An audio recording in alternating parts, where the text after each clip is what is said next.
Mysterious, but well, hopefully it still is recording. Okay, so we've talked at length about optimization, but the sort of other half of the coin of optimization is integration. And importantly, basically any optimization problem can be thought of as an integration problem, but the converse is not necessarily true. Okay, so numerical integration, everyone's probably seen it before, right? I'm trying to solve problems of this form. If I have a problem of this form, I can always define a matrix operator associated with this flow. So if this is the API of this is it takes some d by one vector, does some operations and spits out a d by one derivative vector.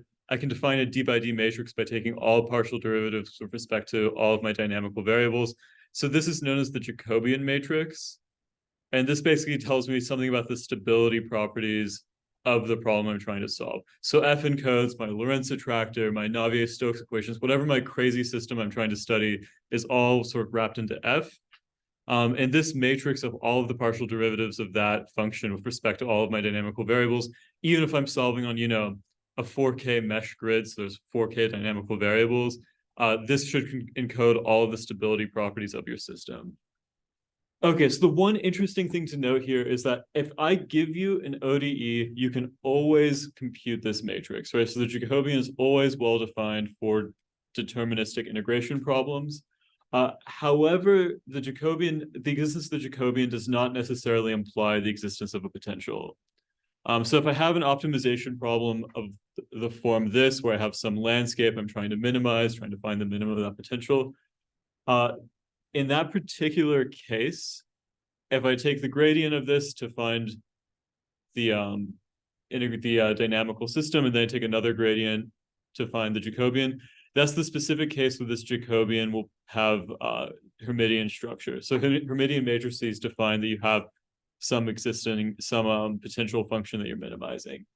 So I mentioned that just because you can always find the Jacobian, you can always play around with it, but specifically when the Jacobian is a Hermitian matrix, so has all those nice properties, that's when you actually are doing an optimization where you can define a potential landscape. And that's useful to know about, especially for stability properties, because we know that, for example, systems that have the form of a flow like this, they can't have limit cycles or any sort of interesting stuff like that. And that's just equivalent to saying that this matrix is symmetric, so there's no way to really go around in circles.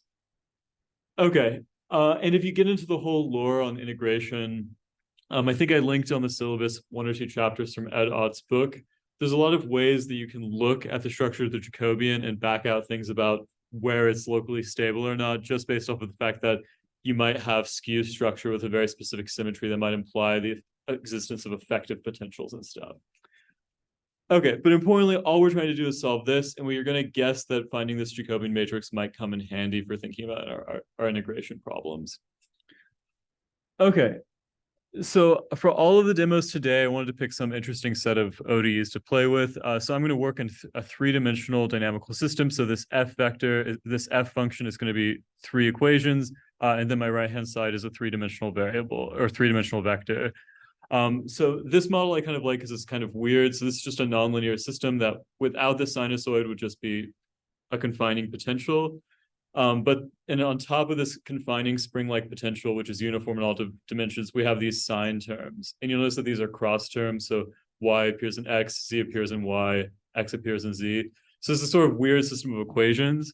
And I like this system because if you implement it and you simulate it, you actually get a pretty non-trivial solution.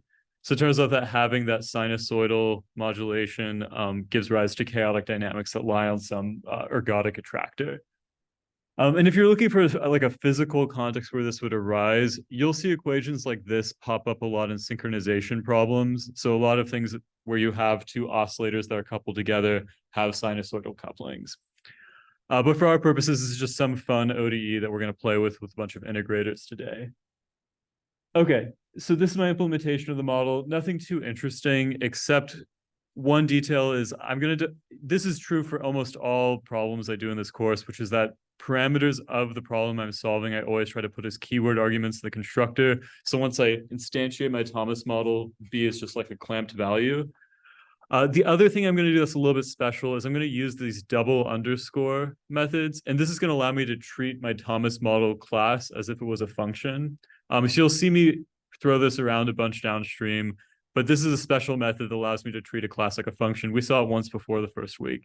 And then all I have to do is define my right-hand side. So I take all this junk and put it into the method for the right-hand side. And the API for my integrator is I give it a time value, I give it the current value of position, and it spits out the derivatives at that position and time value. Okay, so that's my implementation of the Thomas model. And when I use it, I'm just going to instantiate it. So I've instantiated it with defaults because I haven't specified anything. And rather than use any of the integrators we'll talk about today, I'm going to start by just using a built-in integrator provided by Python. So I'm going to define my initial conditions. That's just the initial X vector in this three-dimensional space. I define the mesh that I'm going to integrate my problem on. And then we're just going to straight black box it. We're going to use this built-in method from SciPy. Let's assume that we don't know what's going on under the hood. I'm going to pass it the actual problem I'm trying to solve, the range, the values I wanted to evaluate over, and the initial condition. That just happens to be the API for this black box function. Okay. And importantly, a lot of these solvers, MATLAB has its own solver, Python has a bunch of different solvers. All of them require whatever you pass as the problem to be callable, meaning that whatever I pass it, it needs to always spit out an estimate of the right-hand side or the derivative evaluated at each value y and each time point. And so in my case, I'm passing it an entire class, but that class is just going to pass straight through and be treated as a function because I define this call method. So if I try to use this like a function, it'll implicitly know that I'm trying to just run this because of this call method that just does that. Okay, so I run that, and it turns out that it works. Python is very, very good, and behind the scenes, it's using some combination of very fancy integrators to numerically solve this problem and find the next value of x, update the derivative, find the next value of x, et cetera, et cetera.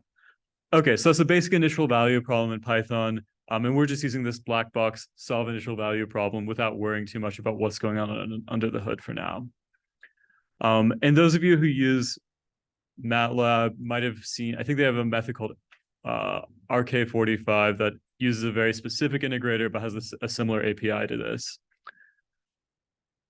Okay, so that's the solution of this system, and I'm going to just note that this is what we're looking for whenever we integrate the system, is we hope that a good integrator will create this very nice attractor that has this sort of fractal intricate structure when we simulate it.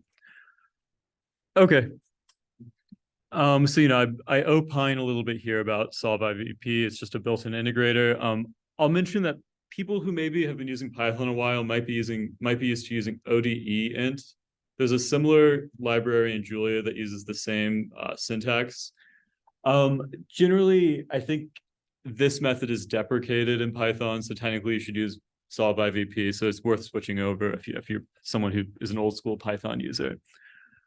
Okay, so I'm going to use solve IVP, and I'm going to go ahead and produce a reference trajectory, which we're going to compare all of our results today against. I did this before class because it takes a while to run. I guess it takes 11 seconds to run.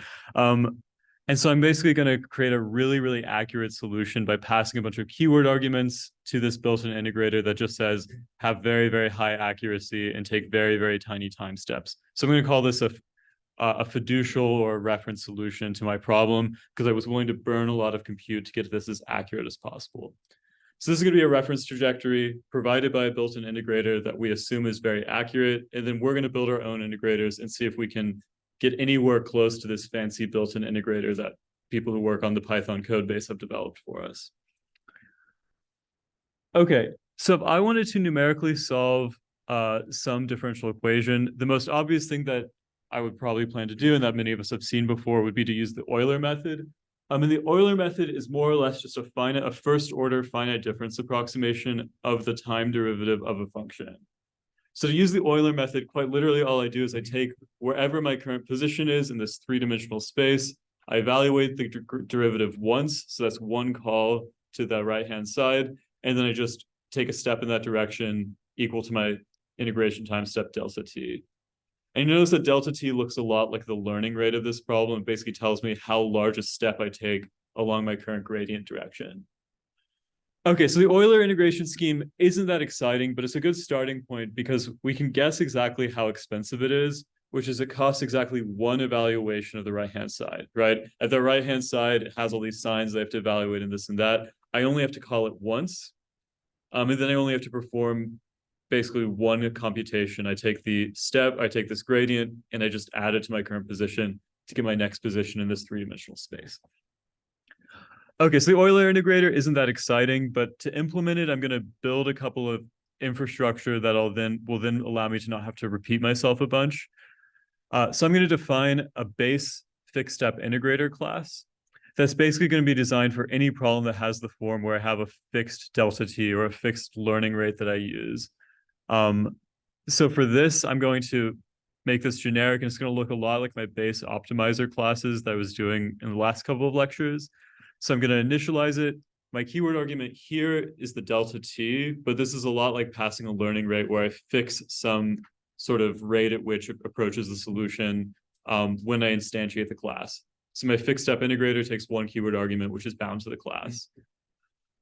Okay, so then my integrate method in the class is just going to have a bunch of code that does just sort of a lot of bookkeeping for me. So I want to have the same API as built-in integrators. So my integration method is going to take a callable function that's the right-hand side. So this should take a vector in D space and spit out another vector in D space, whatever that function is. Let's assume it's expensive to evaluate. T-span will give me my integration bounds. That's my initial condition. And then T-eval is just how many time points or which time points I want to know my solution at. So all this code does is it just bookkeeps that, and it builds me a solution array, and then it goes one by one over all of the evaluation points and updates the values in that array to the current value of the integration. And the only detail I'm going to point out is that the actual part where I assign values to the solution array, I'm going to leave as this generic update method, which is going to take f, my current time step, and the previous value of the position, and then spit out the next value of the position. And just like we saw in optimization, this update method is going to be what changes depending on the integration scheme. So all of this is just basically boilerplate code that just keeps track of where my solution is stored. But the only thing that's going to need to change is how I compute the update on y. And this is the reason we can do this is because fixed step integrators have the form of converting continuous time systems to discrete time maps. Okay, so just like we saw in optimization, because this is a base class, I'm not going to commit to a specific update method. So the base class is just going to throw an error, and then I'm going to have child classes that override update to actually get this to do stuff. Okay, so that's a lot of boilerplate code. I wrote it out here so we don't have to ever see that again, but it's just going to allow me to use different update methods and store the solution in some reasonable, consistent way. Okay, so doing all that, the Euler integration scheme is not particularly interesting. I define it as inheriting from the base class, so I get my integration method for free, and then all I have to do is overwrite the update method. And the update for Euler integration is take your current position, find the derivative, and take a step proportional to dt, and that'll give you your new position. So this is the forward Euler method written as an object. Okay, so that's how I write that, and let's just check that I did that correctly. So I think I was getting a little bit ambitious. So we'll start with a big time step. So I'm going to instantiate my class, much like learning rate, it takes one hyperparameter, which is dt, and I'm going to pick a really big time step initially. Okay, so the blue here is going to be that reference of fiducial trajectory. So the blue is what we want, and then the black is what we got. And it looks like, even when I take a pretty big delta t time step, I get a solution that's not bad, right? It doesn't like wander off to infinity, but it does pretty clearly not trace the full solution. And in fact, the failure mode here is that the forward Euler method basically gave me a limit cycle. So this trajectory that I just integrated has the same number of time points as the blue reference trajectory, but rather than getting this really dense, nice object, I instead just get basically it to recur. So it basically traces over itself a couple of times. So the failure mode of the forward Euler method on this chaotic system was basically that it found a false limit cycle, which is actually a pretty non-trivial thing to observe in a system like this. So this is just one that, believe it or not, forward Euler isn't that accurate, but also the failure mode isn't necessarily obvious, right? So often in numerical integration, there's this thought that if your integrator fails, it'll diverge or something. But in this case, if I didn't know anything about this problem and I didn't have a reference solution, I might just think I had a limit cycle. And this is the danger, is even with fixed step methods, if your integrator fails, you don't necessarily know it. And so let's say you're doing a turbulent simulation, you might get some crazy velocity field and you don't know if that's a physical thing or if it's just you used a bad integrator. And this is a big thing with integration, is keeping track of what's real and what is just like an artifact. You can never improve your solution. Well, here I can do one thing to improve my solution, but it's just pointing out that, like, if I didn't have that blue reference trajectory and I didn't know anything about this problem, I would look at it and be like, oh, interesting, it's a limit cycle or something. And so that means that, like, integration doesn't always fail in an obvious way. It can silently fail, which is just something to watch out for. Yeah. So I didn't know the blue trajectory is the reference one. So in this case, I burnt a lot of compute on it. So I cranked up my accuracies. I used a fancy integration method that's not Euler. So I just took a bunch of steps to make sure my reference was true, or as close to true as possible, I guess. Okay, so we can see what happens if I crank up or if I crank down the time steps. So this is equivalent to taking a much lower learning rate. And you can probably guess what's going to happen. So here I'm just going to add 2 decimal places. So it's going to take a little bit longer. And you can see that if I, make my integration time step a lot smaller, it at least starts to get a lot more of the structure. You'll notice though that it gets a couple of the features right, but it still has these failure modes where it doesn't capture the full complexity of the attractor. So adding a few more time steps, or really adding 100 more time steps or time resolution, does get me a little bit more accuracy on this. And in fact, you can keep decreasing this. This is going to take. So if this took 2.1 seconds to run, I can guess that adding another decimal place will take 20 seconds because it should be linear in the number of time steps. So I could run that, but it'll cook for a while. So the Euler, forward Euler, no one will realistically ever recommend it for stuff because it fails and it has a very slow scaling of accuracy with the time step. But it's worth knowing about, because this is when we talk about finite difference derivatives, we're implicitly assuming this form. Okay. Yeah, and that took about 20 seconds. So again, 10x because it took 10 times as many steps. So Euler is nice because it's very predictable runtime. And it looks like it got a little bit more accurate.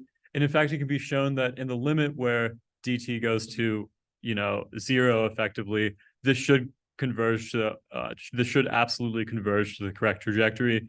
It's just that I don't have infinite time. And so I have a very clear trade-off between accuracy and the amount of time I'm willing to wait for my solution for the Euler method. Okay, so Euler kind of works if I'm willing to take small enough time steps. You can imagine if I made this super tiny and I waited as long as the universe, I might be able to get the full trajectory back out. But ideally, we'd like to get accuracy with a little bit less time. So all of the other methods are going to be trying to improve on this baseline set by the forward Euler method. Okay. So the biggest class of fixed step integration methods that I'm sure everyone has encountered in a couple of contexts before are just going to be Runge-Kutta methods. That's how I pronounce it. I think that people differ. And this is just a whole family of methods that basically tries to perform additional computations in order to get more accurate estimates of the next step to take. And the simplest Runge-Kutta method is just going to be the modified Euler method. And much like the original Euler method, this involves a single sort of update, but that update depends on a midpoint-based evaluation rule. So implicitly, the modified Euler method says that I'm going to take one step using the normal Euler method, right? So this is just the normal Euler method where I take my position and I take a step in that direction. But then I take a half step towards where I would have gone, and I then send that to F. And I then evaluate my potential at a half-time step in the future. So this is actually containing 2 nested computations, which is a trial step here, and then an outer evaluation that uses that intermediate value. So that's a little bit weirder, but if you write that out in terms of the sequence of operations, it becomes a little bit more clear what this is, which is that this inner computation is just a single evaluation of the potential here. And then this outer evaluation is another evaluation of the right-hand side using the previous evaluation. And you'll notice there's a factor of 1/2 here. And this is equivalent to basically running the Euler method where I see where I would have gone, I compromise and go halfway there, then I take a true step, assuming I evaluate at that halfway point and that halfway time. So it's like taking a step at the midpoint of the full Euler evaluation. So in order to implement this, and I argue that this is one example of a Runge-Kutta family method. So in order to implement this, I'm going to once again use my fixed step integrator. So I'm just going to modify the update rule. And if my normal Euler method just involved something like y equals this plus that, then instead of having that line, I'm going to have first this inner evaluation where I find where I would like to go, then this outer evaluation where I take that initial thing, take a half step towards it, and then I get that new value of k. And that's what I use to update my position. So it's now 2 calls to f. So now, just like in optimization, I've made this trade-off where I've decided I'm going to put additional calls into my right-hand side. And the hope is that by taking half steps, I maybe can get a little bit more accurate. Okay, so let's make sure that's in memory. You do like any number of steps before you get your estimate? Like, Yeah, and we're going to see a bunch of additional methods that are in this class where you take these like trial steps and before you actually commit to taking a step. This is just the simplest case of just adding one more evaluation. Okay, so here's modified Euler. So I'm going to start by using 0.1, and you'll recall that this value, this method caused the forward Euler method to fail and find a limit cycle that didn't exist. So let's see if modified Euler does any better at that. Okay, so already we're doing a little bit better, right? So for the learning rate or the time step equals 0.1, forward Euler basically just found a limit cycle, but already modified Euler is starting to get a little bit of this structure. So we already are getting a small improvement by willing to pay the cost of doing this evaluation twice. Okay, so then we can maybe go back to the regime that we were doing before. We were doing 100 times as many steps, and this should take 100 times longer to run, but hopefully that's not too bad. And you can see that this actually starts to get pretty good. So it captures the structure correctly out here and here. We're still having some trouble in these really fast inner regions here, but already modified Euler seems to be getting us some advantages. And you'll notice that this took, a little bit longer, but not that much longer. And actually, interestingly enough, you'll recall that when I did this for forward Euler, it took about 2 seconds, and this took about 4 seconds. And that's because I'm burning most of my compute time in these 2 calls to f. So, fixed step integrators are kind of nice because it's very intuitive how long they take to solve problems. And you can imagine, I don't want to do this because I don't want to wait 40 seconds, but you could imagine I could add a decimal place and this would take 45 seconds to run. And I would imagine that'll be quite a bit more accurate. Okay, so modified Euler just does one additional evaluation, which is we take a trial step, then we actually evaluate based off of that intermediate step that we just did. Okay. Yeah, this is me writing out symbolically. Okay, so Runge-Kutta methods all involve this idea of instead of just taking a step, I take a bunch of trial evaluations, I then take those previous evaluations and I pass them to my future evaluations, et cetera, et cetera.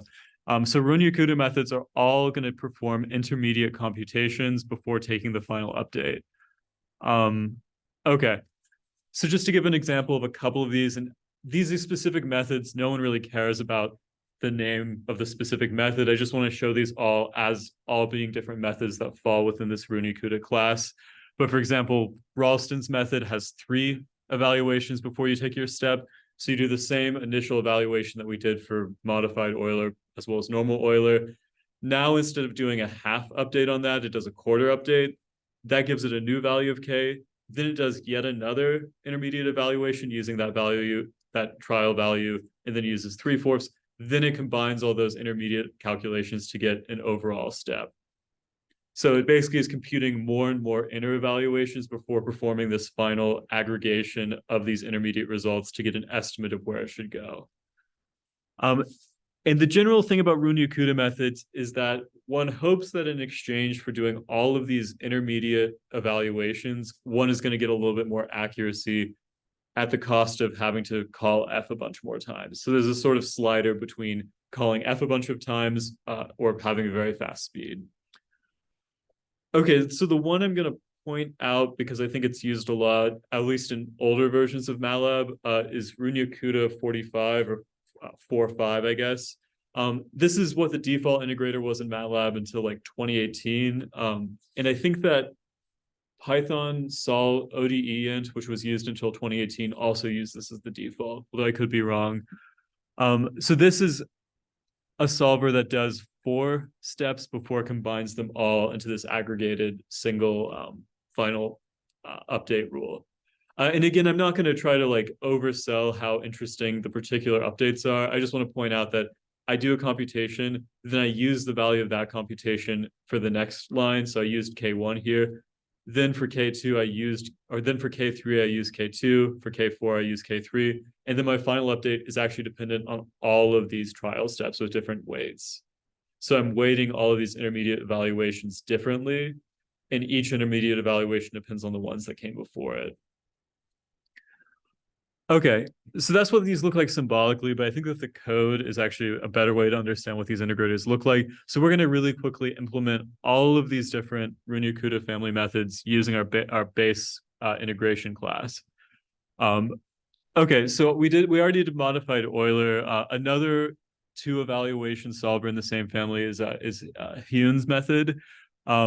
And that performs 1 outer computation. Then it does this inner computation where it takes a full step and then updates based off the average of these 2. So a little bit different than modified Euler, but probably the same computational cost because it has 2 F evaluations.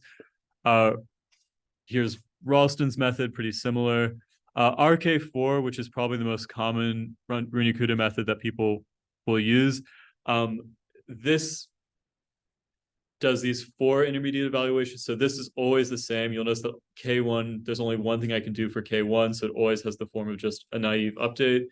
Then I compute K2, which depends on K1. K3 depends on K2. K4 depends on K3. Then I just combine them all together to get my final update. Okay, and you can take this idea pretty far. So for example, you can do a 7th order Runge-Kutta, and it turns out that this series of updates looks like that. I believe it or not, I had to look that up. So, this idea of like adding more inner evaluations of F, then sort of mushing them all together to get your final update, you can take this extremely far, depending on the kind of problem you're trying to solve.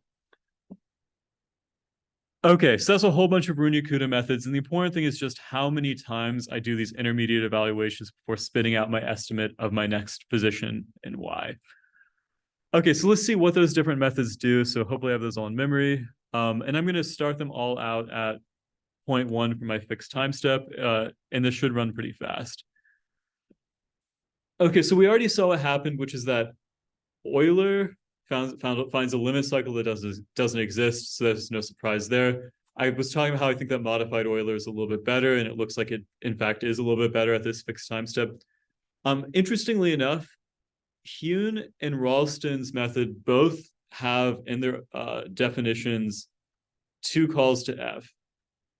And so in practice, they should have roughly the same runtime complexity as modified Euler, which is a little bit higher than standard Euler. But it turns out that Heun's method is actually pretty bad for this problem, and modified Euler and Ralston appear to be a lot more accurate. And you'll notice that these almost give the same solution. In fact, they appear to be almost identical solutions here. And so that kind of suggests that, for this particular problem, if I were stuck using a certain amount of compute, maybe one of these would be a good choice for my integrator. And then RK4, which requires a lot more evaluations because it does 4 instead of 2 intermediate calculations, that looks like it did a little bit better on this inner structure. And then RK7 actually looks like it did indeed do the best of all of them. So you'll notice that it got this inner structure, it got this, and it also got these filaments right. So, RK7 required me to write out a whole bunch of stuff, but at least that time cost and that emotional cost came with some benefit in terms of getting a more accurate solution to my integration. And I'll just point out that, chaotic systems are usually considered pretty hard to integrate with fixed step integrators. So it's actually pretty remarkable that RK7 was basically able to get this right. Modulo, a few errors like here and there. I think it's actually pretty impressive for RK7. So in other words, paying the cost of more calls to my right-hand side does seem to give me a slight benefit regarding how well my integration performs, at least how accurate it is. Okay, so Runge-Kutta methods are basically a sliding scale between number of evaluations and the amount of time you're willing to spend. Yeah, what's up? So RK4 Mhm. is time step 1, and then Euler method with time step 0.25.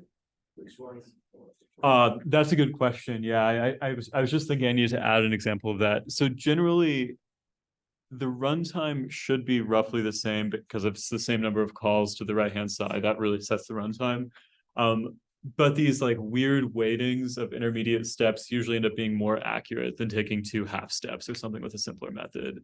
So the hope is that doing all of this like crazy weighting is going to be more accurate than taking like 1/7 time step Euler method or something.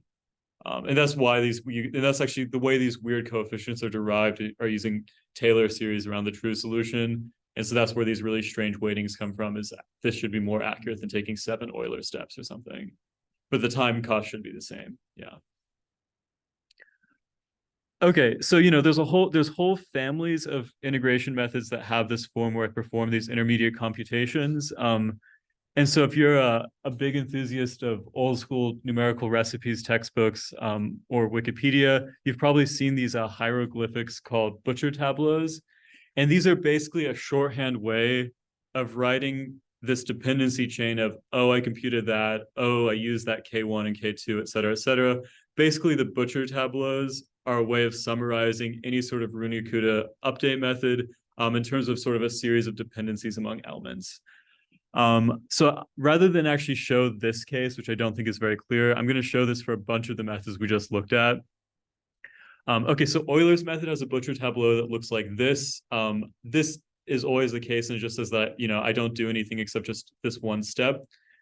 Modified Euler's method is where the butcher tableau starts to come in handy. So the 0th row of the tableau corresponds to the generic Euler's method update. So this first row corresponds to computing this first update where I just take a full step. And then the second row says that I'm going to take the previous row output, so this full Euler step, I'm going to weigh it by 1/2. That's this one here. And then I'm going to also update my time by 1/2. So the outer thing here collects these t values, and the inner thing tells me the first row I'm going to weigh by 1/2 here. So this K1 gets weighed by 1/2. Then the final bottom of the butcher tableau says that I'm going to take and I'm going to add together all of my rows with these coefficients. So in the case of modified Euler method, I don't actually use the solution. I just use the second evaluation. So I just am going to have a 1 here because I only use the value of the second row. So this is a little bit ambiguous, but when you go down, it starts to become a little clearer what's happening. So if I have something like Hume's method, where my final output is actually the sum of the normal Euler update and this intermediate update, then I have a 50-50 sum in the bottom row. I do these evaluations always at the actual time, which is why there's a 1 here. And then this is just saying that I use this intermediate update here for that second row. And then when you get to the really crazy stuff like, RK4 and Ralston's method, that's where we started to get things like quarter steps. So for example, K1, which is the 0 row, looked like that. K2, I evaluated at t/4, so there's my 1/4 out there. And then I take a step along K1, weighed by 1/4, so there's my 1/4 there. I have no other dependencies here, so that's all there is. And then K3 depended on just K2. So there's an element here, but because K1 doesn't appear, there's no value there. So if I had some weird dependence on K1 there, I'd have a non-zero value, but Ralston's method doesn't use that. And you'll notice I take a step out by 3/4, so that's that 3/4 there. And then Ralston's method doesn't just use K3, it actually uses a sum over all of these intermediate Ks. It's K1, K2, and K3. So these weights just correspond to 2/9 of this evaluation, 3/9 of this evaluation, 4/9. So basically all of those coefficients that parameterize all these crazy Runge-Kutta family methods are summarized within these butcher tableaus. And as a rule, generally, the butcher tableau has to be lower triangular. And the reason for that is because, at least in a traditional butcher tableau, this step this row can't depend on a computation that occurred later. So for example, I can't update K1 based off of K3 because I haven't found K3 yet. So as a result, I'm always lower triangular for a traditional Butcher tableau. I'll mention that implicit methods can break that rule, but I'll just say that for the purposes of Runge-Kutta tables, this is always lower triangular. Okay, so the bottom is the summation step. This is the weights of the time coefficients, and these are just how much we're going to use the previous evaluations. And I didn't try to write this out for RK7 because that would have been really painful. But you could imagine doing it for the way I did RK7. Okay, so Butcher tableaus are just worth knowing about because you'll see them pop up, especially in old textbooks. And there's generalizations of them for all sorts of integrators, including embedded methods. So it's worth taking a look at these in case you're interested in, I don't know, hieroglyphics. Okay. So the question is, the question that's related to what someone asked before is, why don't we just always go ahead and use Euler and just use a tiny time step? Why do we expect to do better by using these weird combinations of all these half steps that are used in Runge-Kutta methods? So usually when I'm assessing a numerical integrator, there's a couple of different ways to estimate the error of the integrator. So the obvious thing that we're implicitly using when we draw our diagrams is just the absolute error between where the integrator took us and where we expected to go. So the absolute error is just given by the trajectory that I integrated versus the true value, where let's assume I have some ground truth oracle trajectory that I can compare against. This isn't always well defined if we don't have a ground truth, but let's assume that I have some reference trajectory that I can compute this for. So that's the global error of the solver, it's just how wrong my solution is. Okay, so that's the global error. And you can also define things like a truncation error that just tells you how wrong the derivative at each point is relative to the true derivative. So if I have my right-hand side known analytically, I have my true solution and I plug it in, that's my true gradient. But I also have my finite difference approximation, which just tells me what my update was.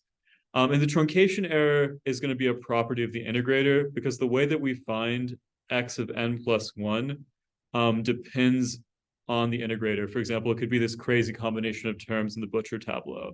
So the truncation error is actually a property of the integration method that we use. And then the local error you'll sometimes see used, and that's just the truncation error times the time step. So it actually has units of the dynamical variables. So these are the three versions of error you'll hear. Usually global error is the most interpretable, but importantly, the truncation and local error are what change when we swap out the integrator. So when you're changing the integrator, you're really trying to control these errors.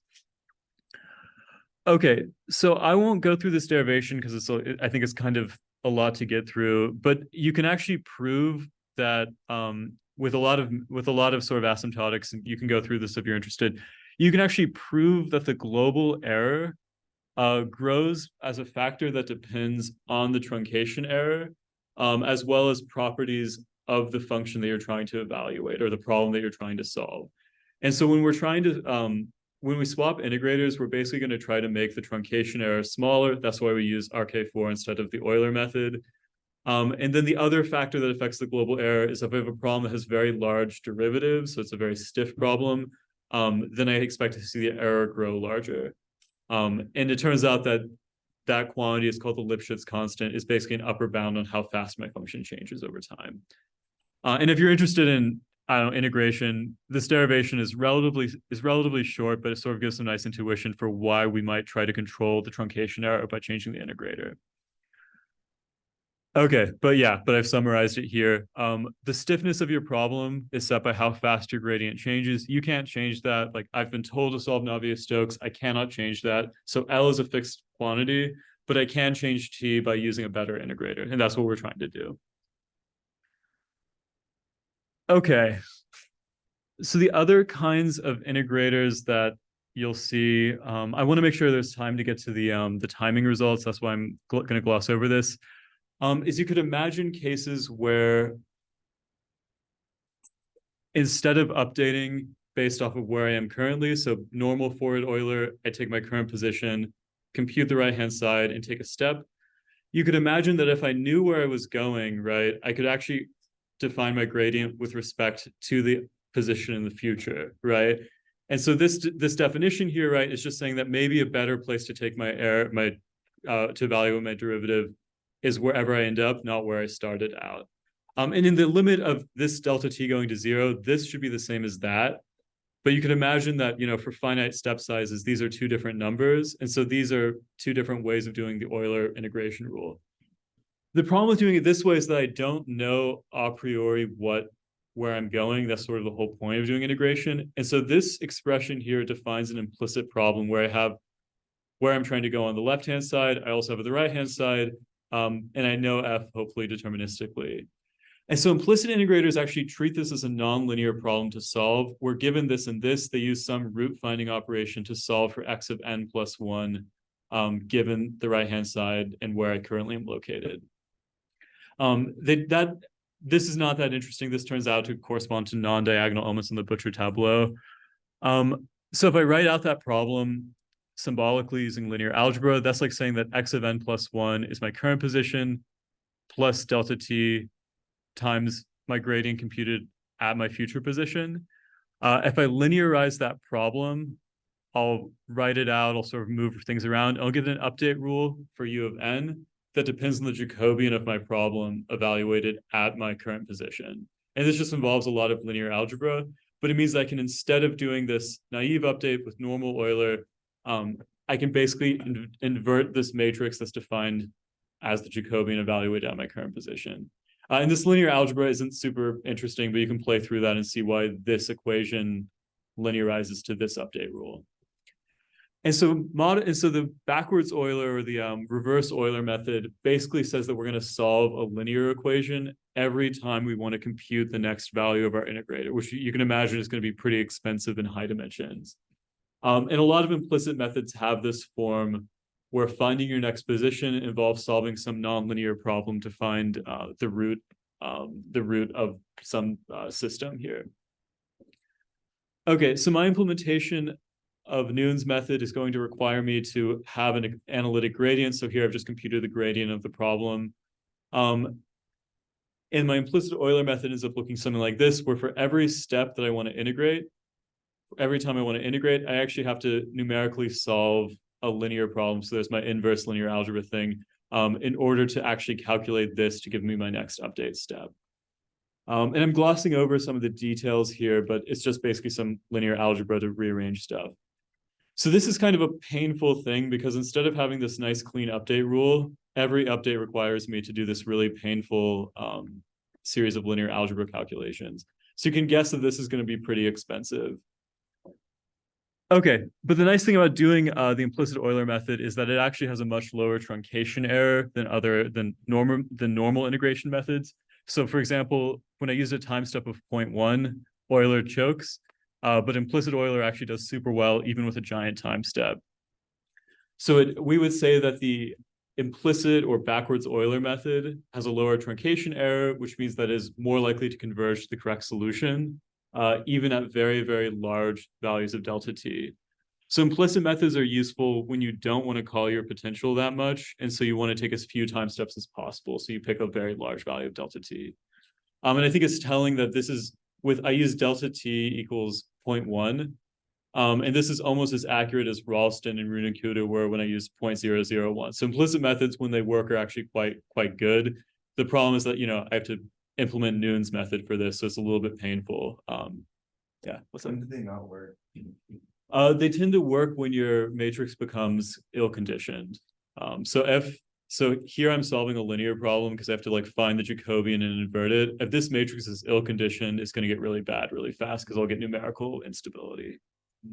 Yeah. Okay. I talk about a couple of other integrators here that if you're interested in integration, I encourage you to just take a look at them. There's multi-step methods. These are similar to momentum. So we saw momentum in optimization where you used your past values to inform your future. Multi-step methods are basically that for integration. Adams-Bashforth is the one I do here. They're fine. And then predictor corrector methods are similar to multi-step, but they involve using your future values to update your current. So if you're interested in integration, I encourage you to check these out. But I'm going to go ahead and skip ahead and show my bake-off I did, where I took all of these different integrators and I just ran them on this problem to see how they performed. So I include all of my Runge-Kutta methods, Euler, implicit Euler, as well as my like multi-step methods, and they all seem to do pretty well. And so what I did is I then saw how the timing of the method scales with the accuracy. And you see this very nice trade-off where as I increase my runtime by putting in more calls to my right-hand side, I generally get lower absolute error. So that's what I would expect. But for this particular problem, implicit Euler actually had pretty high error relative to its runtime. And that's because implicit Euler, you really would only use if you wanted to use fewer time steps. So the advantage you get out of using implicit integrators is that I could actually use a lot fewer time steps if I wanted to. But this is nice because you can actually quite physically see this trade-off between runtime and the absolute error, which is the whole idea behind fixed step methods. All right, I'll go ahead and wrap up there. Thanks.